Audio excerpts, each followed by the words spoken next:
All right, let's go ahead and get started. Welcome everyone to a presentation on CMMC by ISSE Services. I'm your presenter, Jeff Snyder, and my career started as an IT in the Coast Guard. During my 10 years active duty, I honed the skill of balancing cybersecurity and accomplishing the mission. After the Coast Guard, I joined ISSE Services in 2022 and have been helping companies implement CMMC security requirements. I am a CMMC certified professional, and for formal education, I have a master's in cybersecurity and information assurance. A little about ISSE Services. We are a woman-owned small business and have been supporting the DoD for over 20 years. We have a strong presence in northern Utah. We are a registered practitioner organization, which means we can offer CMMC consulting services to help organizations get ready for an assessment. We also offer managed security services. And earlier this year, we went through the third-party assessment process for CMMC Level 2 and received a perfect score of 110 out of 110. So here's an overview of the topics I will be presenting on. This essentially is a CMMC 101. So what is CMMC 2.0? I want to make sure all of us are on the same page about what it is and what its requirements are. Then I will talk about the process of becoming CMMC compliant, and we'll finish with questions.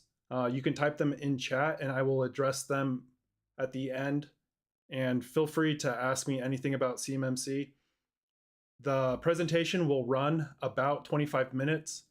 And our why in giving this webinar is to help business leaders make informed decisions on developing a path to becoming CMMC compliant. There is a lot of fear, uncertainty, and doubt in the community, especially with the November 10th deadline. And we want to speak in plain terms and show you that it can be done. So what is CMMC 2.0? CMMC version 2.0 was released in November 2021. CMMC applies to DoD prime contractors and their subcontractors that process, store, or transmit FCI or CUI. CMMC's purpose is to implement cybersecurity controls within the defense industrial base. The levels are decided by the classification of the information your organization deals with. And November 10th is when CMMC Phase 1 will begin, meaning all new contracts could include CMMC language. Now, onto the meat of the presentation. How does my organization get started down the path of CMMC? Here's a timeline for the various steps of a level 2 journey. The 7 to 8 month timeline is assuming you are starting from scratch, and it is conservative to allow for revising documentation and the long lead time for scheduling an assessment with a C3PAO, which stands for Certified Third-Party Assessor Organization, meaning it is possible to do it faster. If you have already started, if you don't need to make any technical changes or buy new equipment that will hold up the process, and if you have the experience to answer the security objectives correctly the first time, then you'll be able to accomplish this in a lot less time. So you'll notice the bulk of the time is in implementing and preparing for an assessment. The level of effort to document security requirements should not be underestimated, and I'll try and reiterate that throughout the presentation. So step 1 is to identify your CMMC level. You need to know what target you are trying to hit. 48 CFR, which stands for Code of Federal Regulations, states that new contracts will contain the level and the assessment type that is needed prior to contract award. So level 1 is federal contract information, which is information that is not approved for public release. There are 17 security requirements, and you can self-attest. Level 2 is controlled unclassified information. There are 110 requirements, and it is possible to self-attest. but most likely will require a C3PAO to assess your organization. And level 3 is the most sensitive type of COI and adds more security requirements, and the assessment is done by the federal government.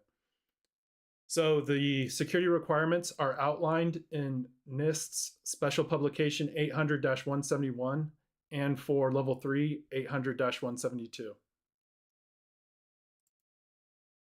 All right, there's a lot of information to explain on this slide, so it's going to be a longer one. Step 2, once you have the value of the information the government is sending you, the next step is to identify the assets that process, store, or transmit that data. The assets will typically be captured in a document such as an asset inventory spreadsheet or a hardware software list.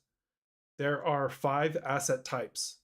First are CUI assets. These include printers, laptops, and desktops, phones or mobile devices, backup solutions, USB drives, CDs, and even physical documents.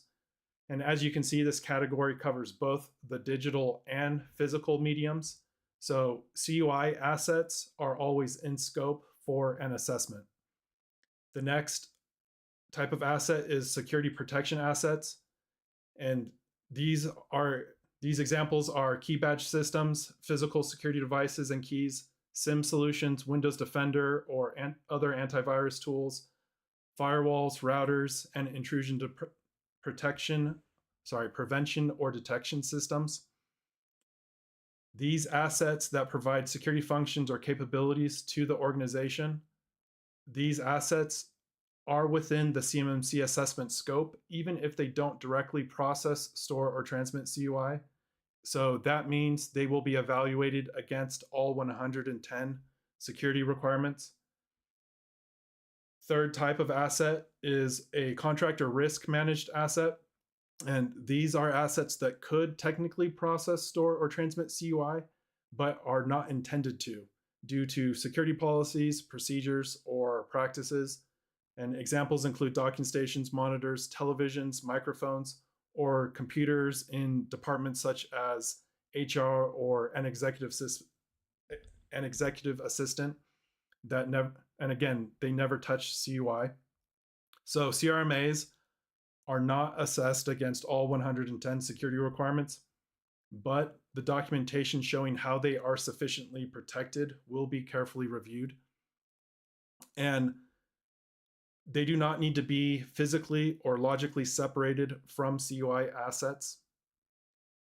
The fourth type of asset is a specialized asset, and examples include IoT devices, government property provided to you, CNC machines, and other manufacturing equipment. So these assets may or may not process, store, or transmit CUI. They are not assessed against all 110 security requirements, but they must still be documented in the system security plan and in the asset inventory spreadsheet. And finally, the last type of asset is an out-of-scope asset. These are any devices that never process, store, or transmit CUI at any time and never will.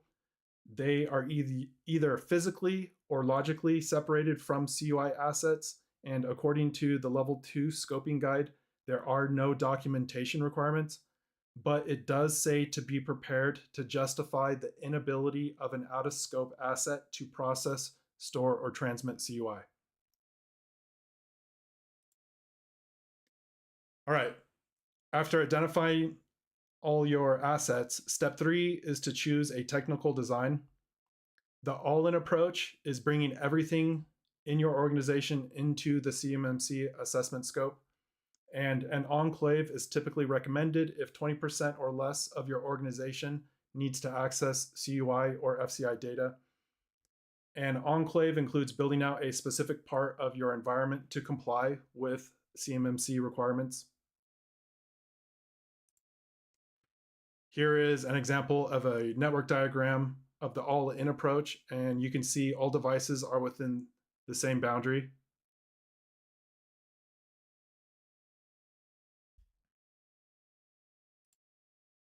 And here is an example of an enclave. You can see the organization sections off a part of their infrastructure. for the FCI CUI environment.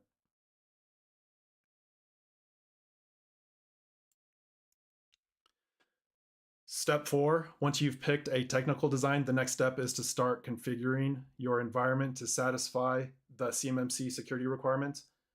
Keep in mind, you will need to prove all your devices satisfy all applicable NIST 800-171A security requirements. And I'm going to show an example of what's found in 800-171A on the next slide.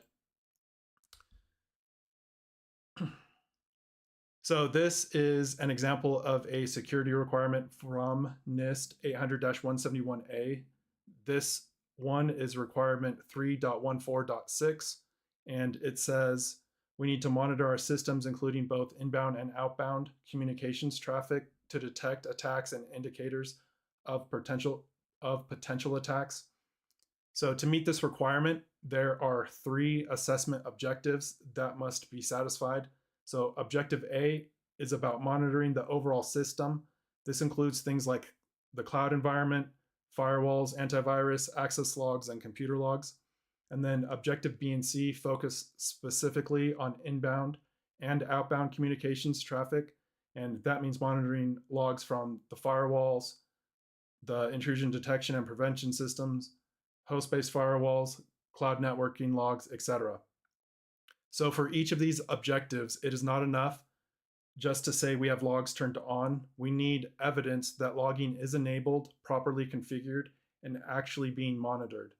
That evidence is often called an artifact, and that is what assessors will look to verify compliance.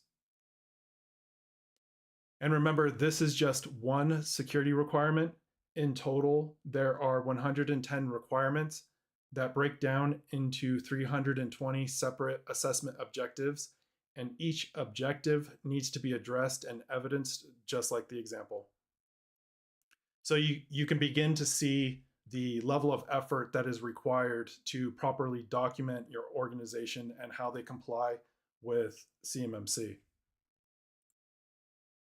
So step 5 is to prepare for the CMMC assessment by drafting documentation, policies, gathering evidence, and then drafting even more documentation, and then even more documentation. And we're going to go through each of the steps on the slide to show how to start preparing and documenting for a CMMC assessment.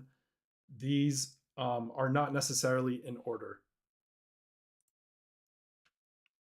So here's an example of an asset inventory spreadsheet, or you can do a hardware software list. Be sure to include out of scope assets.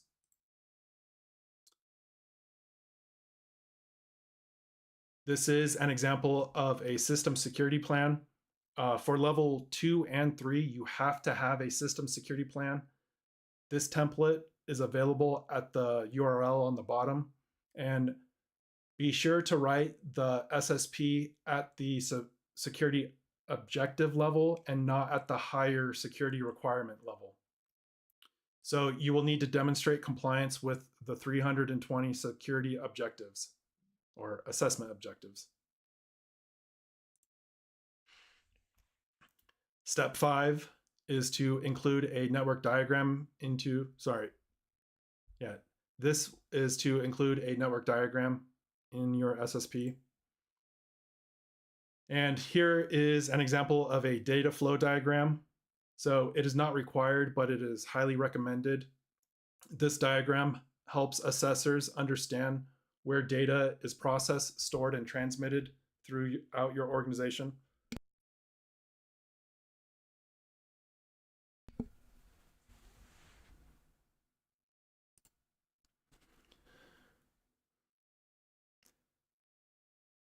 So another thing you're going to want to do is to define the various responsibilities in your organization. For example, there is a security requirement to review the public website and make sure CUI isn't on there. So whose responsibility is that? Who does incident response? Who does sysadmin and network admin? Who reviews the SSP? All of the roles and responsibilities will need to be defined in your SSP. You will want to locate the FIPS certificates for the parts of your environment that are responsible for encryption, both for data in transit and data at rest.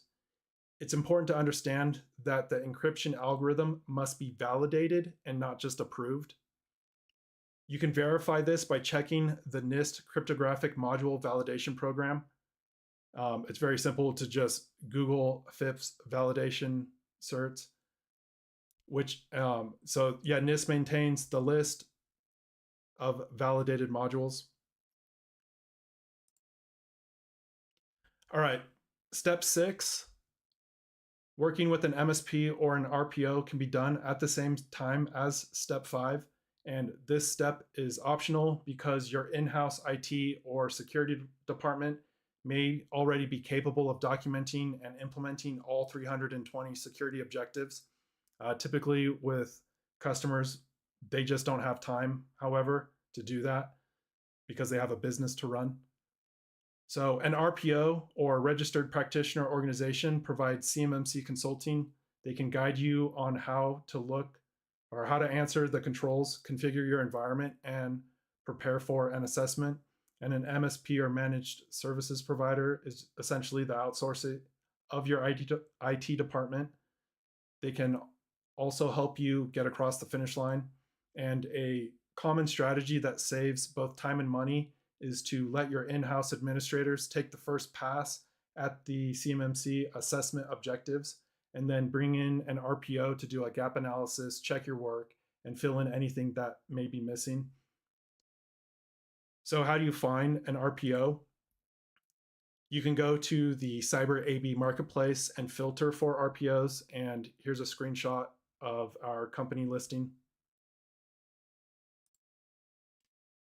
If you have an MSP supporting your organization, you will need to work with them to create and document a shared responsibility matrix. This matrix outlines which security objectives are handled by your organization and which are handled by the MSP. Here, for example, is Microsoft Azure's shared responsibility matrix. It's important to understand that an MSP does not receive a CMMC certification because your organization passes its own assessment. And the other thing to understand is they are responsible for providing documentation and evidence for the security or assessment objectives they manage on your behalf. Here's a great slide to screenshot of questions to ask your MSP. So do they have a shared responsibility matrix that is mapped to NIST 800-171A? Do they have or are they pursuing a CMMC Level 2 certification? Are they able to support you through a CMMC Level 2 assessment? Do they have any other DoD or defense industrial-based customers? Have they assessed their own tools or providers for compliance? And do they have only US persons that would be supporting your environment? All right, on to the last step, step 7, and it is to complete an assessment. You can find a certified third-party assessor organization or C3PAO on the Cyber AB marketplace. To pass the assessment, you must score a 110 out of 110. There is also a conditional certification if you score at least 88 out of 110. However, the requirements you miss can only be certain 1-point requirements. Each assessment requirement is assigned a point value, 5, 3, or 1. And again, you're only allowed to fall short on the 1-point items. If you receive a conditional certification, you have 180 days to fix the gaps and schedule a reassessment, getting you to the perfect score of 110 out of 110. So in essence, at the end of the day, you're going to be compliant with all 110 security objectives, or sorry, 320 security objectives. During an assessment, the C3PAO assessors will be on site to review certain physical security requirements. And remember, your MSP or RPO can support you throughout the assessment process, so they can be there. Here are some questions to help you determine if you are ready for an assessment. If the answers to all of these questions are yes, then you are ready for your assessment. So, can you defend the scope you have presented? If you are using an MSP, are the roles clearly defined? Has your team been prepared for the assessment, right? Do they know how to answer interview questions that an assessor may ask? And are you sure that your poems are empty? All right, so let's do a quick recap. CMMC is a requirement for all businesses working with the Department of Defense that process, store, or transmit federal contract information or controlled unclassified information. Starting November 10th, new government contracts may include CMMC language. On average, the timeline to become compliant is about 7 to 8 months if you're starting from scratch. So if CMMC is keeping you up at night, please reach out to us. There is a clear path to certification, and it's not nearly as painful as you might be imagining. November 10th, new government contracts may include CMMC language again. Just want to reiterate that. And then here's helpful links and resources. So this is another great slide to screenshot.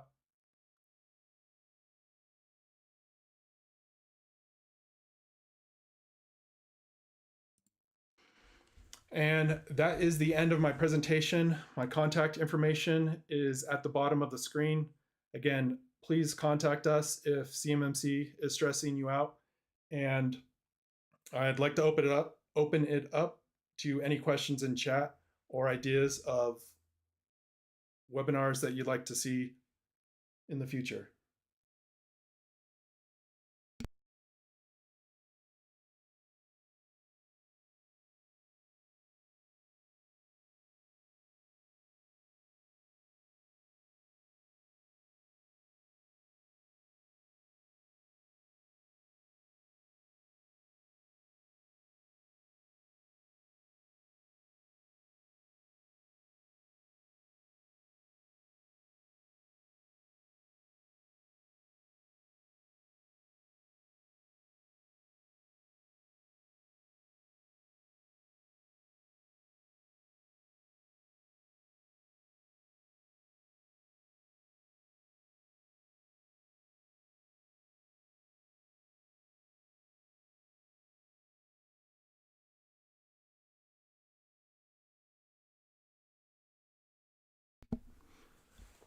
All right. It looks like there aren't any questions, so I'm going to go ahead and close the webinar. Again, thank you for your time. Hopefully this was informative. If you have any other questions, you can reach out to us. We do not silo our information, right? We are more than happy to jump on a call and explain or listen to where you're at and explain, what your next steps would be for your individual company. Thank you for your time, and